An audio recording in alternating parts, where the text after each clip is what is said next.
we don't see a lot of double Terrans because it generally takes a lot of synergy between the Terrans, a lot of experience playing with your Terran partner. Mainly because some of the team comps, like Terran Zerg or Protoss Zerg, the way they play is they play kind of like a back and forth.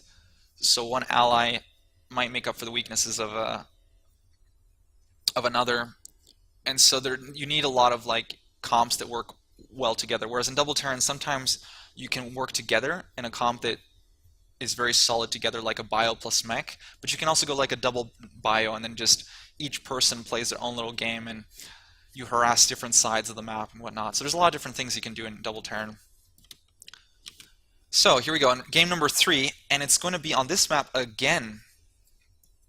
This is very interesting. So top team, we have Knight as the teal Zerg with his ally Lillekanin, the Danish green Terran. At the bottom we have Mysticism, blue Zerg, and his ally Kyo, the orange Protoss. Terran Zerg versus Protoss Zerg. Exciting game number 3 to end this series. Looking forward to seeing how this is going to go. I'm really excited here, guys. It might not seem like it, but that's just because it's still early in the morning and I'm still a little bit groggy here. 101, and it can go either way. So this map again, one quick note, guys, is that there is rocks here in the middle of the map, so you cannot rush. It's almost a map that's cut off the top side to the bottom side. And the name of the map eludes me right now. I think it's called Catherine's something or other, Catherine's Way or something. And it's one of the recent additions into this season. I've seen a lot of different plays. I mentioned double Terran. I've seen a lot of floating barracks and stuff, like floating factories and Reaper plays and things like that.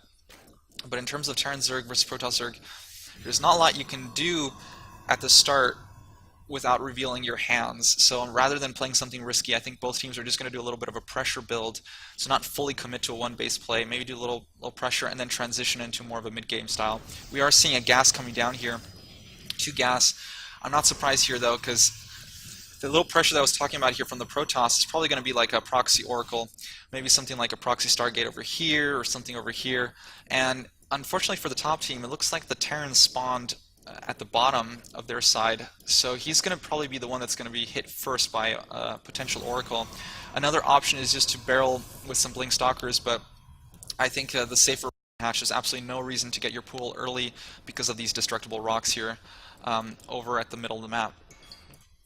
At the same time, although this is a map that's sort of split in 2 halves and sort of you try to avoid like super rush tactics, you do have to remember that these rocks can fall down pretty fast. So if I've seen some teams just go for like a quick 2 base timing and then just waltz right through here. But at the same time, we see both Zergs really going for that eco. And now here's an interesting thing: the blue Zerg decides to go both of his bases here next to his main, whereas the teal Zerg Knight decides to go both hatcheries at the gold. And this is going to be a massive deciding factor because he's going to get that extra eco. And that could be big. At the same time here, we see that proxy pylon going down here, which is what we were expecting here. The Oracle is going to come in here. And Lillekanin knows that. He knows that this is a big threat, a big risk, which is why he is making this mine. He has some Marines, he has a mine, he's going for a 1-1-1. And the mines and Marines are going to allow him to defend with the Oracle, and then he can easily transition into a little mine drop, or a 4 Marine plus mine drop. So it's probably going to be sort of a pressure build from both players, with either player not doing too much damage, but it's going to boil down to the execution, how each player micros then their chosen strategy here. At the same time, both Zergs deciding to really capitalize on that 3 bases. They're going to delay their gases as much as possible and drone up as much as possible while just trying to inch here with these overlords and get as much scouting information as possible here. Knight is always very diligent in trying to look at the gas timings here of his opponents. At the same time, he wants to position his overlords in such a way to see further on in the mid-game possible timings of the other bases of the Protoss and also these destructible rocks. So good choice here, and we also see the Protoss here already transitioning into this fast nexus after the Oracle. Like, he hasn't even seen the damage outcome. He knows that he needs to just macro behind this. He needs to get a very stable standard game going. And the drop is going down here, so there's going to be no defense here. He's already loading up the dropship here with his mines and Marines, and he's going to leave his base completely empty, and the Oracle's going to come in here and it's going to do massive work. I'm really surprised about this. You'd see maybe in these kinds of situations a queen here from his ally coming in here, but he's doing the Banshee transition here, already gets another mine out, starts burrowing it. His medivac is on hold right now, is completely stalled as he tries to deal with this, repositions the mine. It does get the Oracle, so that stops that harass, and not too many Harvesters killed, but there was a little bit of delay. And here he comes in with the medivac. At the same time, Protoss saw the tech with his Oracle, so he was quite ready for that. So we're going to give this early initial victory to the top team. Second Oracle coming in here. The mine hasn't quite recharged, and a more SCV is getting picked off here. This is sometimes what happens, that although you feel like you're safe because you have the mine and whatnot, you feel a little bit cocky that you don't need turrets and that you can defend the Oracles. He's placing a mine here to stop the Protoss. Now, I've seen a lot of different Terrans the way they come back from this. Some Terrans will just opt to just stay on 1-1 for quite some time and let their Zergs take the map control, and then maybe even go for a third CC to recuperate. Lillekanin probably is, now that he's sort of in shatter in terms of economy, is going to have a hard time transitioning out of this. And Protoss, in the meantime, is putting down extra gateways and his robo here, which means that they're going to have a timing window in the next 1.5 to 2 minutes here, where they can just waltz down here with their armies of Roach and Protoss units. All three bases here fully saturated for the Zerg. He's getting all his Roach upgrades and everything he needs. He's getting his lair for speed roaches, so they're going to be in prime position here to just waltz through the middle and just finish this game. And it's looking like a very dangerous positioning here for the top team. The double Evo chamber might not just be enough here for the top Knight Zerg, because if he's alone here, there's not going to be a lot that he can do. And still no answer here to these Oracles. They're doing so much work. I'm really surprised here by Lillekanin. He must know that against Protoss Zerg, this is like a high chance that this might happen. I think he miscalculated his timings. He thought the Oracle timing would have come by then, and just went for the drop regardless instead of defending. A little bit sloppy there. We're not getting that eBay. He was just cutting as many corners as possible. And this is one thing that this Terran is known to do, and I think Kyo knew this, and so he just capitalized on that. 2 more hatcheries going down for Mysticism, and he's already opening this up to prime it for a third base for the Protoss. This is looking always more and more dangerous for the top team, as they're going to probably struggle in the mid game to hold the advancing economy creep here from the bottom team. Now, interesting enough here, I'm seeing this double spire over here. And this is an interesting answer. I think, although he had prime tech for the Roach, he hasn't built any yet. He decided to make a bunch of lings to scout out the situation, and he was hoping that he could do a massive transition with all this gas that he banked in here into mutas and just destroy the Terran and just pretty much waltz in there and just finish him off.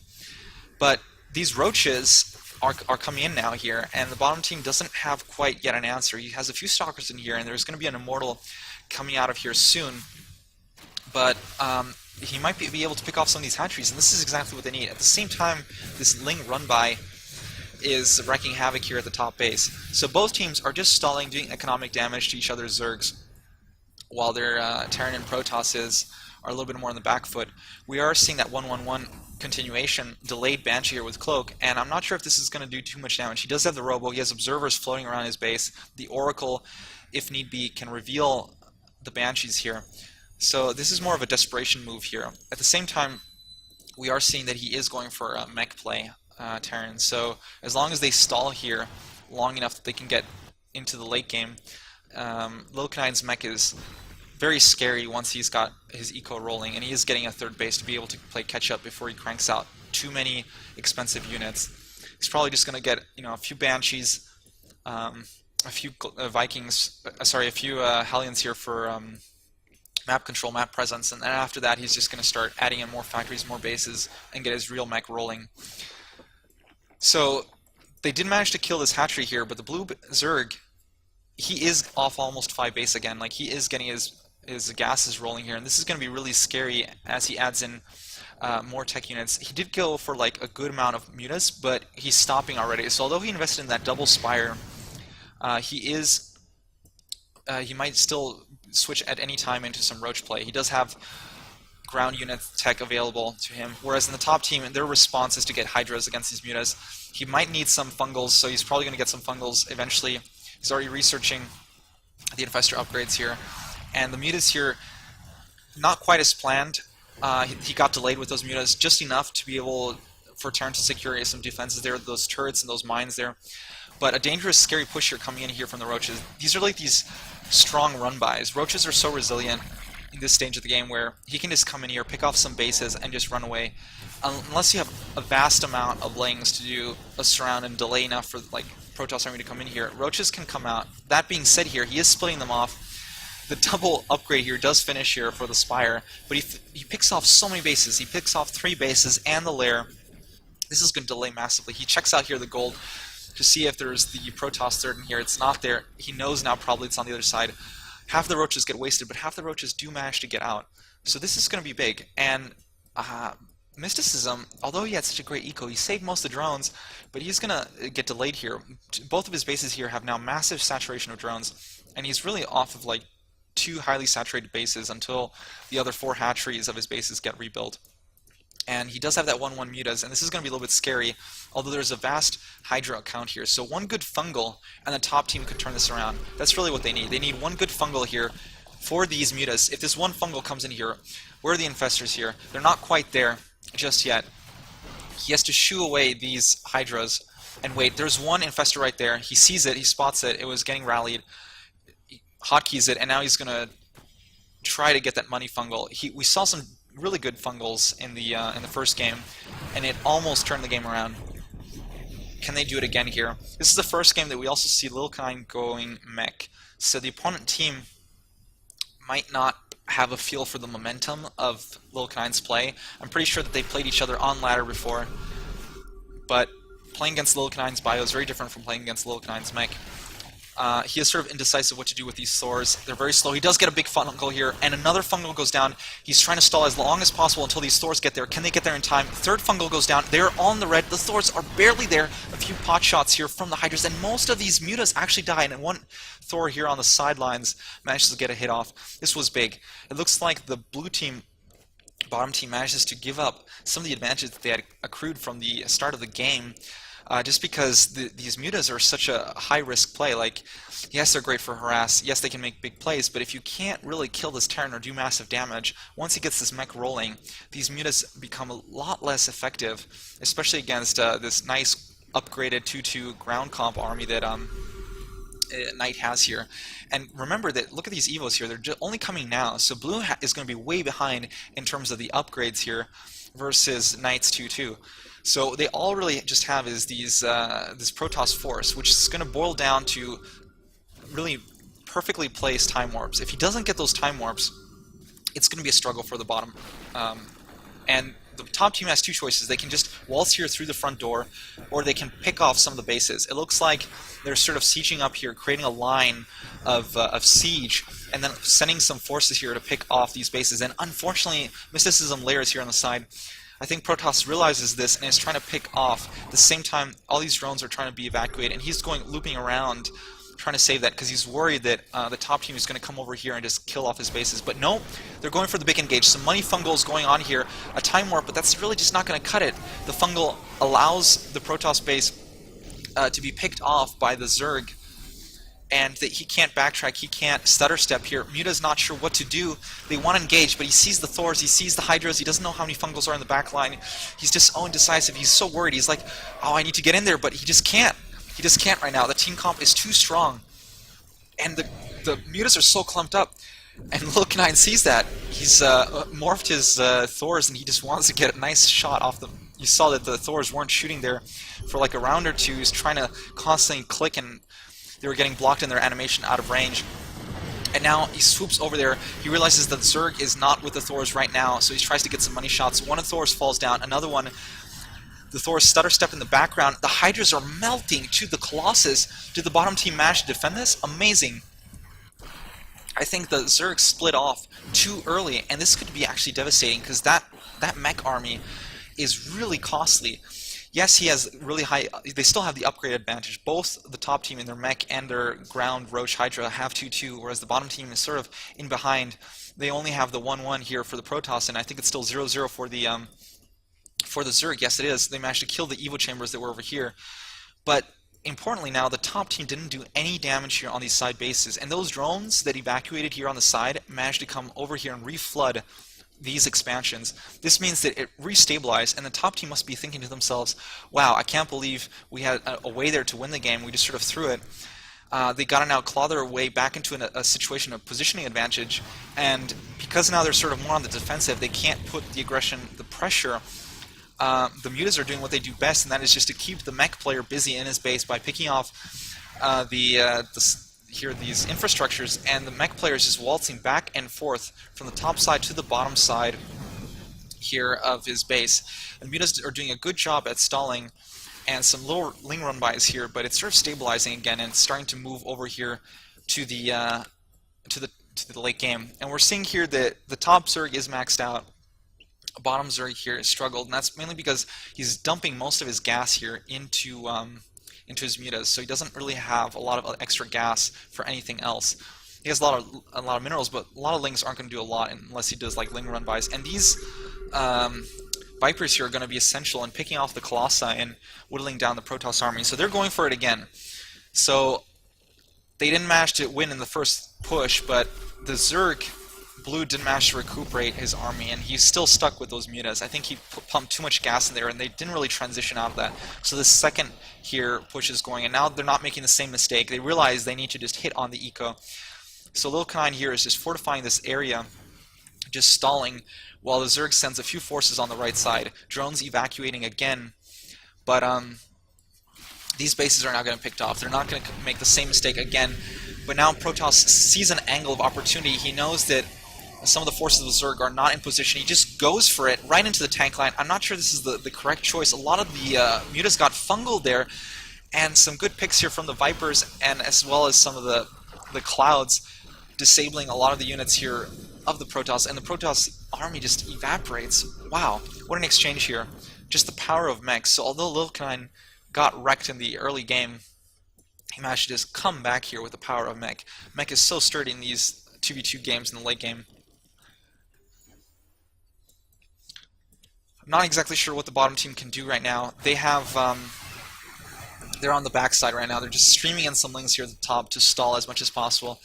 Knight is now using the remaining forces that he has at the bottom side of the map to just clean up some of these hatcheries. The drones are burrowing not to get killed, but it's a little too late here.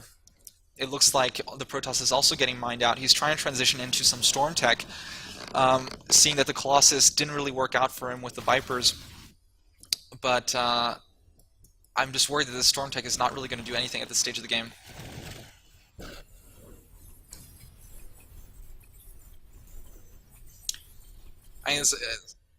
There's some mistakes being coming across from both teams here, but overall, I think in the heat of the moment, both teams are trying to do the best they can with the information given. Top team did a very good job at stalling here.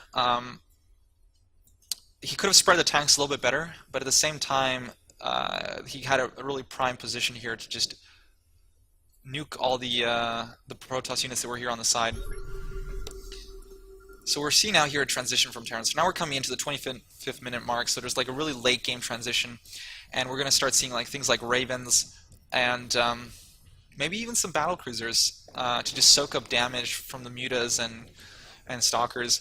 But I'm pretty sure this is going to be some Ravens here.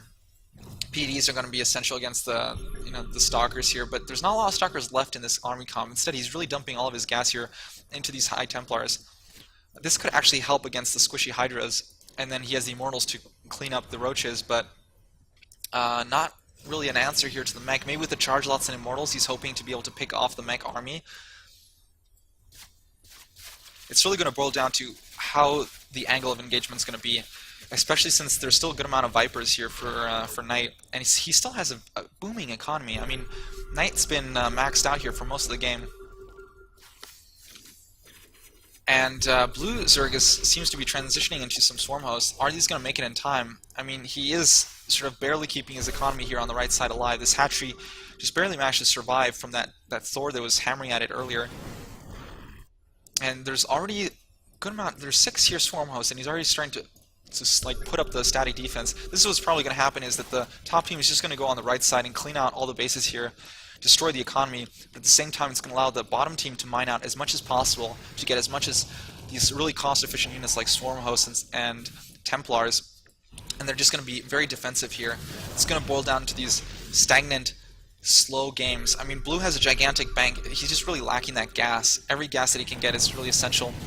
Here come the Ravens, and with these Ravens and the mech army on this side here in this like choke narrow areas, there's these areas here where the Protoss really cannot engage. This is like horrible for the Protoss to engage.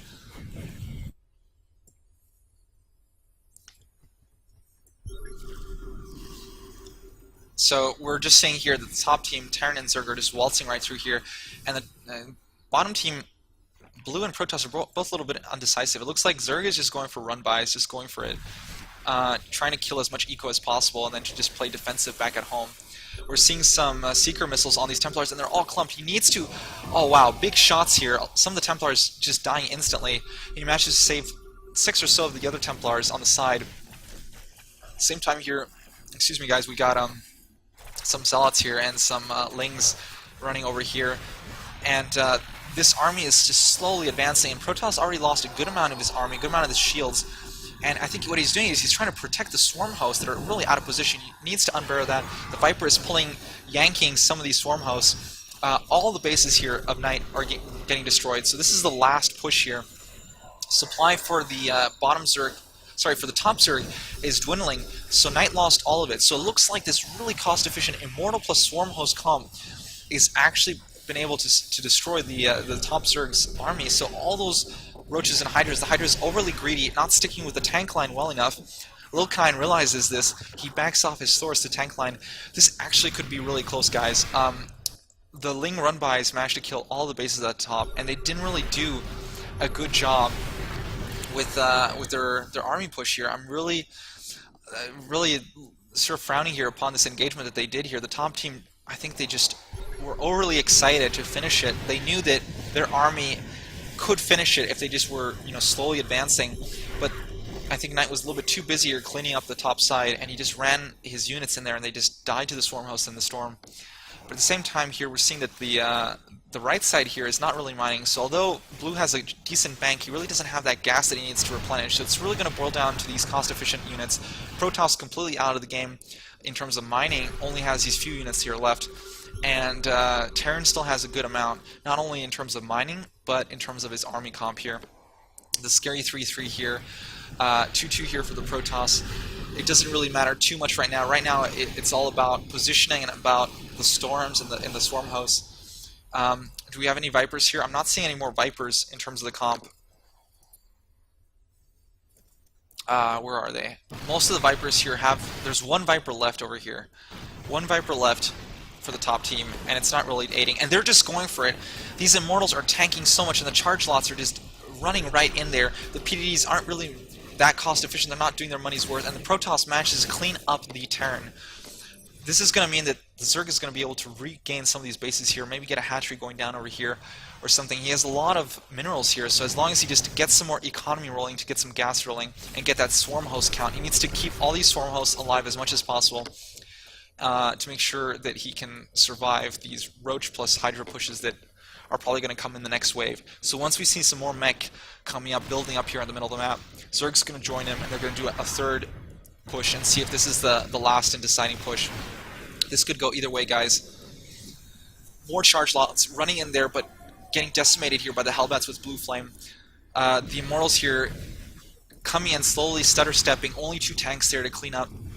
So the little mech army that was assembling here gets cleaned out. And I mean, let's look at here the income. It's true that Lillekanin still has a good amount of mining, but I don't know, like, it takes always a long time for his army to get together. So like, if he needs to get a decent amount of Thors or siege tanks together before he can push out, and that's going to give a lot of time here for these Lings to just run in here and put some pressure.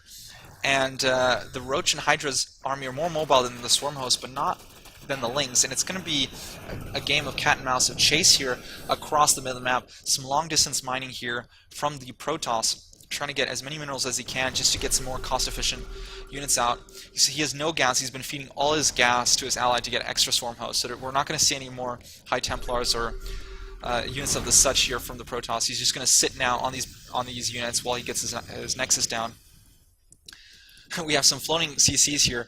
I like this here from the Blues, or he's trying to delay as much as possible with Burrowed Lings, the top sides, command centers here, and we have a scary army of Ravens though. So although he's been losing a lot of his ground mech, we have an air mech here, army comp from the Terran, and the Vikings are going to shoo away the Mutas and give a support sort of for the Ravens and the Banshees. And the Banshees and the Ravens are just going to do work here on the Swarm Host. Without any anti-air here, the bottom team really is not going to have anything to answer to this air-heavy comp here that Lillekanin is transitioning to.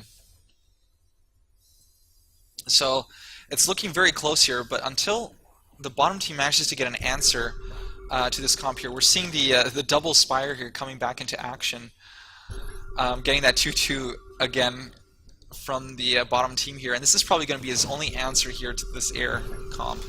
This is going to be a problem because look, there's also a lot of Thors, almost no tanks and Hellbats. He's just really focusing on this air supremacy build with the Thors just supporting the air, and the air just, the Banshees are going to do tons of damage onto the Swarm Host. Everything getting cancelled here. This Nexus is going to fall at any time. The Swarm Hosts here are pushing over. They're just trying to delay with the Locust as much as possible. PDD is going down. And here we go. The top team's armies are uniting here for the last and final push of this game. No one is mining at this point. Barely anyone is mining except for the Terran, maybe a little bit. A lot of Mutas there. The Vikings shooing them away a little bit. The PDDs are going to be able to stall the Mutas. And a good amount of Vikings actually. So with Vikings plus PDDs and the Thors, the Mutas really can't do anything at this point.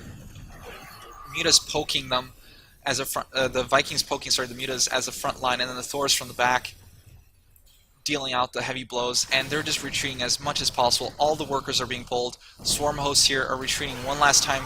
They're at the edge of the map. They cannot retreat any further. This is the last game of the best of 3. It's do or die now for both teams. Both teams here have to make this happen. It looks like the top team in a very strong, solid position. Terran mech resilience so strong in late game 2v2 here. So cost efficient as well. It looks like all the Ravens here are flying around, and that's because they're chasing here these Mutas, picking off some of the Ravens here. It's a good move by the bottom team to try to separate the forces here of the top team, but I don't think this is going to be quite enough. Can they make it here? The Swarm Hosts just trying to barely stutter step between these buildings, like barrow and unbarrow, trying to get as much leeway as possible here. There's no room left to run here, and they're just trying to corner themselves in here, and some Infestor Wall to tank the shots of the Locusts as the Hydras roam in here. No more Roaches, not a lot of Roaches left here. Only Hydras here. He really needs these infested Terrans here to tank. At the same time, we have some big action going on here. Looks like a Seeker Missile managed to get on those Mutas there, so that's going to be GG, guys. GG indeed. LRK team, Knight and Lillekanin managed to pass into the next round. What a great series.